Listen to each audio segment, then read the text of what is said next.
My name is Jesse Stein. I'm a novelist.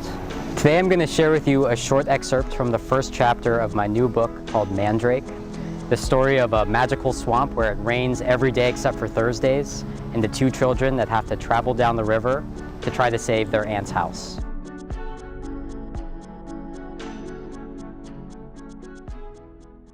Eyes green like a chemical, with a long old face. Voice like a nematode, had a skin bag hanging off his back. Bag made of skin, I'm saying. Don't ask me what animal, I couldn't say, Donna says, as she works up a brick of snot to through her bottom teeth. We stand at the Hojo River, hiding out under the fingers of a willow, watching the brick refuse to sink into the water, bruised purple and swollen from the summer of rain. Was it hairy or smooth? I asked Donna, holding a hand out through the willow's fingers, judging how hard the rain was falling, judging how fast we'd have to run when we'd have to. Like a quilted skin bag, I guess.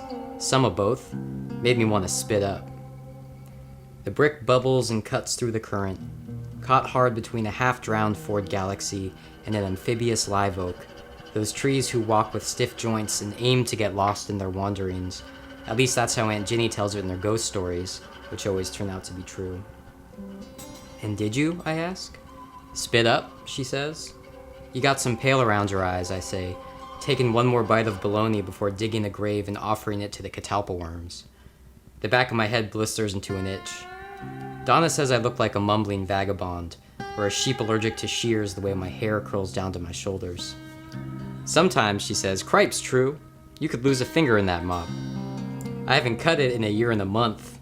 It gives my hands something to do. That's what I like about it. Donna pulls out the pair of copper scissors she keeps holstered to the inside of her red rayon jacket.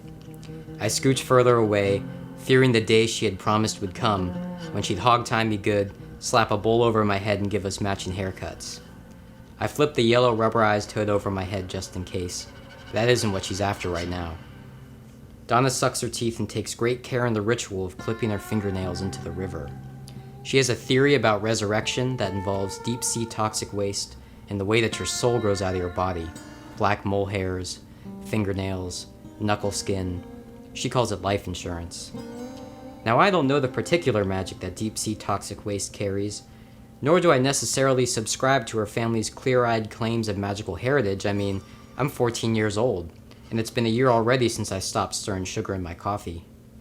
If my ma wasn't sleeping under the barn's floorboards, if she wasn't wrapped in oilcloth with her Winchester Model 320 .22 caliber bolt-action rifle strapped to her chest, she'd tell Donna to drop that nonsense. Donna's only 10. She's got hair like a trucker's beard and an underbite like an anglerfish. She likes to quote her mother when the occasion arises. Eminent domain, my flat ass, Donna was quoting her mother there.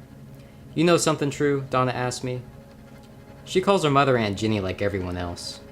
She's what you might call the head in development and distribution for Confederated Nonsense Incorporated. I watch while she snips the little pieces of herself into the river. It's a conspiracy is what it is, I don't need to tell you. Donna's been saying that for the past 40-some minutes.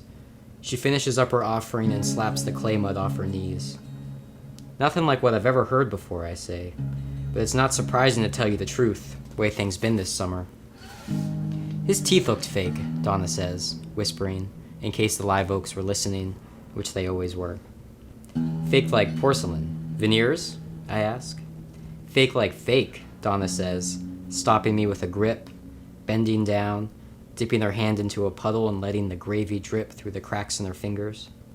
Like Halloween teeth. Vampire fangs like that, I ask, smelling the basil Aunt Ginny hangs off her screen door. It has a way of staining the wind that catches it. Part of me knows Aunt Ginny has an agreement with the wind, and that if I'm smelling basil, there's something she needs to tell us. Aunt Ginny asked me to ask you if you wanted a slice of pie tonight. Said it was a night in dire need of pie. I stand there, watching the catalpa worms skitter and wriggle over the bologna grave, tapping their black antennae against the pink meat, poking their gasoline green legs out from under their bodies. Aunt Ginny says the catalpa worms are made in storm clouds. Says they only come out when it rains so they can look into the eye of their maker. Whoever made catalpa worms must have been lovesick or twisted, Because honest to Betsy, they're some of the most ugly looking worms that I've ever let eat my lunch meat. And I've had plenty of experience watching the worms work. And who would want to know about the person or circumstance that made you? Who would have the guts to come out and look at the thing that plopped you so soft and confused into a world that was so hard and sure, especially when you were so ugly? Bunch of nonsense. Truman St. Nectarine. Donna knocks on my head like it was an unripe cantaloupe, using my full name like a boning knife. I think you know I'm currently talking to you. You smell that? I ask. Aunt Ginny, she answers. We better hurry.